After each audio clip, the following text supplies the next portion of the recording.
Et le monde agricole, je l'ai connu parce que j'ai rencontré un personnage, un vieux paysan à l'époque, qui approchait l'âge de la retraite et qui un jour m'a dit qu'un agriculteur, c'était un homme digne, libre et fier.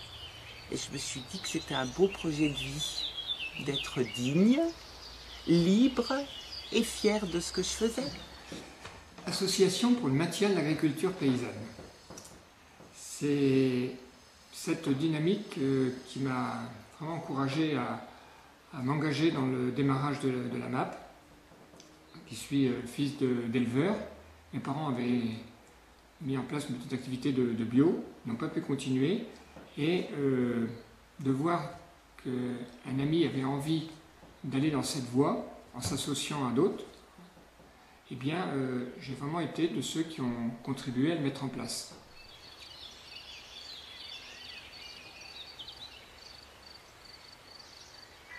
Je me rends compte les idées ont fait leur chemin et qu'il y a plein d'installations intéressantes qui se font, justement dans des dimensions humaines, avec de la vente directe, des produits de qualité, donc l'agriculture biologique, très important pour moi, essentiel, parce qu'il n'y a que comme ça qu'on s'en sortira, avec l'agriculture biologique. Donc là-dessus, je négocie jamais. Je négocie pas, pour moi, il n'y a pas d'agriculture raisonnée ou de choses de ce style. Il y a l'agriculture biologique, je crois. Il faut être cohérent. Et puis je retrouve effectivement dans la charte de la MAP tous les principes qui ont mené à mon installation. Donc je m'y sens un peu comme un poisson dans l'eau, voilà.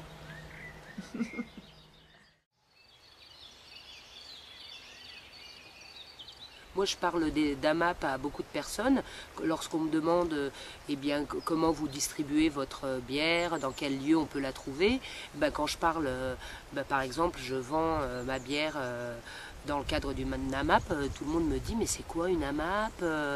Avoir signé, être adhérente à la MAP, c'est pas simplement pour avoir des bons petits légumes, c'est aussi parce que c'est aussi pour tout ce que ça représente, le maintien de l'agriculture paysanne, la consommation en direct, cette proximité, manger local, enfin voilà, c'était aussi pour tout ce que ça représentait.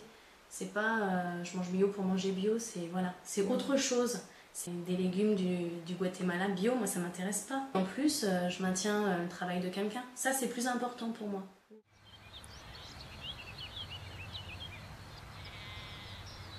Les termes de la MAP, que je ne connaissais pas, je ne m'étais pas posé la question en plus. Ça m'inspire dans le sens où ça rejoint mes propres idées. Moi, j'ai toujours pensé qu'il fallait des entreprises agricoles à taille humaine et qui développent des ventes directes de manière à approcher la tranquillité face aux aides et à la dépendance face aux aides. Donc, on peut dire que c'est un dialogue utopique, mais ça peut être une recherche, une voie. Si on partage les surfaces agricoles pour en faire des entreprises à taille humaine, on créera autant d'agriculteurs qu'il y a de chômeurs en France. Voilà. J'ai fait le calcul, je peux vous le remontrer quand vous voulez, madame.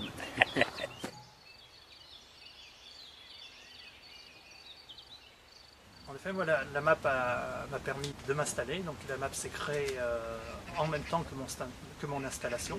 On avait fait une étude auparavant pour voir si ça correspondait à une demande. Et très vite, on s'est rendu compte qu'il y avait tout de même pas mal de gens qui étaient intéressés. Donc ensuite, on s'est lancé, malgré que j'avais toujours beaucoup de questions par rapport au fait qu'on soit en pleine campagne, par rapport à... j'avais toujours des craintes, mais je me suis rendu compte finalement que j'ai eu beaucoup de gens intéressés dès le départ, et ça s'est confirmé tout de même avec les années ensuite.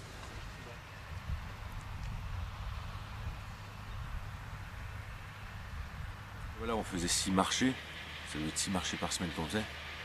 Moi tout seul, j'aurais pas pu continuer. Ça veut dire que sinon j'étais tous les jours au marché, donc impossible. Donc le but ça a été de dire il fallait que je trouve un autre système de vente qu'à la place des marchés, qui ne me prenne pas trop de temps.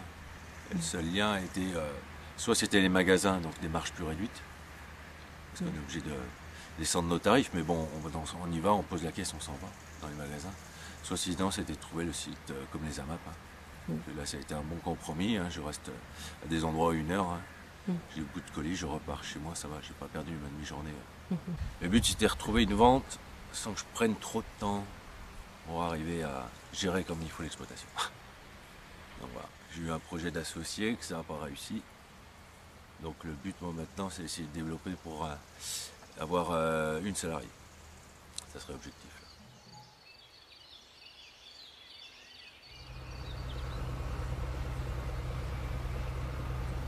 Courir les marchés, faire des kilomètres constamment, c'est pas quelque chose que je veux ancrer dans mon travail, quoi. Et du coup c'est pour moi un point qui est important.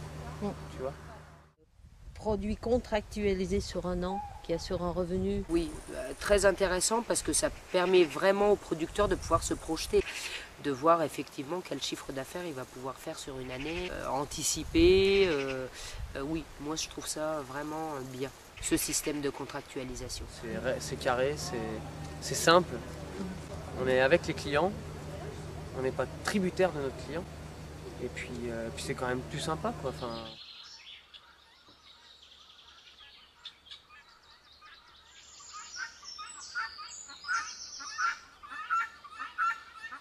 sur le principe de la solidarité et tout, c'est sûr que la map c'est super parce que tu as le temps de discuter avec les gens, tu peux expliquer comment tu produis.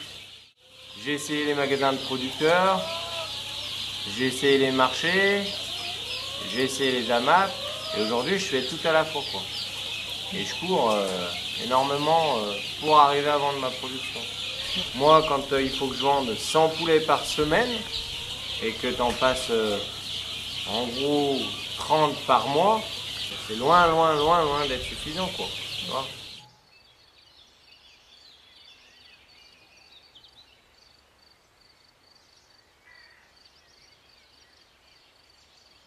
Après, l'agriculture biologique, c'est un certain respect des animaux. Nous, on ne les pousse pas. On ne va pas leur faire manger des tourteaux, des choses comme ça, pour qu'ils produisent énormément et qui durent 4-5 ans. Dans le conventionnel, une vache qui a 5 ans, c'est une vieille vache. Nous, la plus vieille, elle a 13-14 ans. On ne se rend pas compte, mais tout ce qu'on fait influe sur la qualité de la viande. Donc il faut que les mères soient bien, il faut que les mâles soient bien, il faut que les prés soient bien, il faut veiller à avoir une biodiversité florale, il faut veiller à donner des aliments de manière correcte, il faut avoir des établissements propres. C'est tout ça qui fait que, en définitive, on a une qualité de la viande. Il y a le prix, mais il y a le goût. Une tomate de chez Franck, elle n'a pas le même goût qu'une tomate de Leclerc, quoi. Enfin, faut être clair, hein, une tomate pas chère, c'est une tomate pleine d'eau qui est pas... Ça n'a rien à voir, le goût aussi, hein. Et puis on goûte des légumes aussi que moi je connaissais pas forcément, ou on est obligé de les cuisiner en tous les cas, et ça aussi c'est une richesse. Nous, notre ferme, il y a toujours du monde. On n'a rien à cacher. Les gens viennent quand ils veulent, déjà toutes les semaines, parce que la distribution se fait sur notre ferme. Il y a même des gens qui viennent dans la semaine montrer les animaux aux enfants. Enfin, c'est vraiment toujours ouvert. Et nous, on n'a pas le souci de cacher les choses. On n'est vraiment pas gênés quand il y a du monde qui vient. C'est vraiment, ça sert à ce qu'on produit. Faire du bio, c'est une démarche naturelle en fait. Je ne suis pas militant. Je me suis jamais posé de questions. Je pense que oui, j'ai toujours été comme ça en fait. C'est une façon d'avoir un engagement tout à fait citoyen, hein, que d'être acteur au niveau de ce qui a trait à notre consommation et de la production de notre nourriture. C'est le pouvoir du consommateur. Voilà. Quand je vois des jeunes, je leur dis ça, vous avez le pouvoir.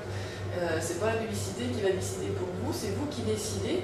Et en fonction de ce que vous achetez, vous donnez un message aux gens. Mais ça marche avec les gens qui prennent leurs responsabilités. Voilà, c'est ça, comme nous.